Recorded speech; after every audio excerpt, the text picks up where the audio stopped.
Hello, hello! What's up, everybody? My name is Mike Brown, aka Review King MB, and I just got done watching Maleficent 2, Mistress of Evil. This was a 2019 film, and if you're wondering why in the blue hell did you watch this movie, I don't know. Curiosity, I guess? I did see the first Maleficent. I thought it was fine. I don't remember a whole lot about it, but it's something that I didn't dislike. I would rewatch it if the time ever arose. So when the sequel came out, like 4 or 5 years later, I decided, well, I'm not going to see it in the theater, clearly. It's been how many months? But I still wanted to check it out. I still was curious to see how it all played out. It's directed by Joaquin Ronin, or Joaquin Ronin, I don't know.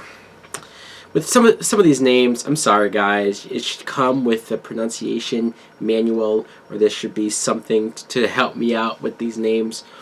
You see Angelina Jolie back as Maleficent, and at the end of the first movie, she became the surrogate mother, kind of Sleeping Beauty, Aurora, and so you see when Aurora gets engaged to the prince, she has to not get permission, but she gets the blessing of Maleficent until you find out that, well, with the other family, with Prince Philip's family, they might not be, one of them in particular, might not be what she seems.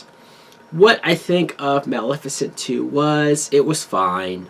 It was okay. It didn't blow me away. It wasn't something that I was like, oh my god, man, this movie is a hit. This movie's a sleeper. It's probably why this movie, when it was in theaters, came and went. It kind of just happened, but no one really talked about it, overly talked about it. It didn't do crazy numbers at the box office, and I could see why. It's not the most interesting premise you've ever seen. When Aurora gets engaged with this prince, I don't see any chemistry between them at all. In fact, it wasn't until I looked up the cast until I realized that the actor who played Prince Philip in this movie, Harrison Dickinson, who he's been in a couple things, but I remember him being in this really like teen angst type film that was terrible and horrible. He wasn't horrible here, but he wasn't the same actor that played Prince Philip in the last movie. That actor was probably too busy doing Teen Titans, the show. So I don't blame him for not coming back. He probably did the right move, not coming back. So again, I didn't feel the chemistry between them. I didn't buy that they were in love. I didn't buy that they could get through anything, which is what I think the movie was trying to come across. Elle Fanning, who plays Aurora, I like her. I do. I like her as an actress, and I think she's good in the movie, but also the character isn't developed a whole lot. The character also is just there. Maybe she comes into more prominence and does a little bit more proactive stuff near the end, but I couldn't help but watch her the whole time and think, man, she needs to be in a Marvel movie.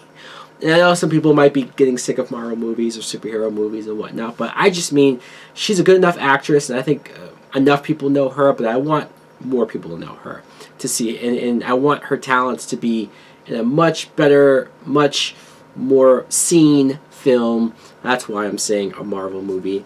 Angelina Jolie is good as well. I mean, she has that presence. She does.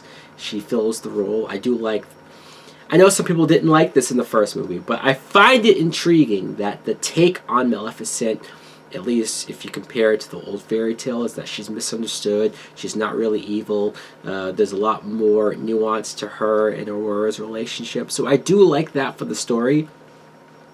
And then you get Michelle Pfeiffer, who plays the Queen, Prince Philip's mother, and she's the villain. I mean, that might come off as a spoiler, but honestly, not only does it seem obvious from the trailers, but watching the movie, it does not try to make it a mystery. It could have been a big twist. It could have been this huge moment where, because Michelle Pfeiffer's plan is to frame Maleficent, make everyone think that she poisoned the king, and to try to start this war so that her army can kill off all of the other fairy characters that are linked to Maleficent. And that's fine, that's all well and good, But I think if you had some mystery, if you had some intrigue, if we didn't know what Michelle Pfeiffer was doing, if she wasn't making it so obvious that she hates the fairies, and so obvious that she was the one who really poisoned the king, then I think we could have had a twist. We could have had something going on here. You could have had the whole movie be almost in Aurora's point of view, on her looking at her mother figure and saying, is she really turning evil?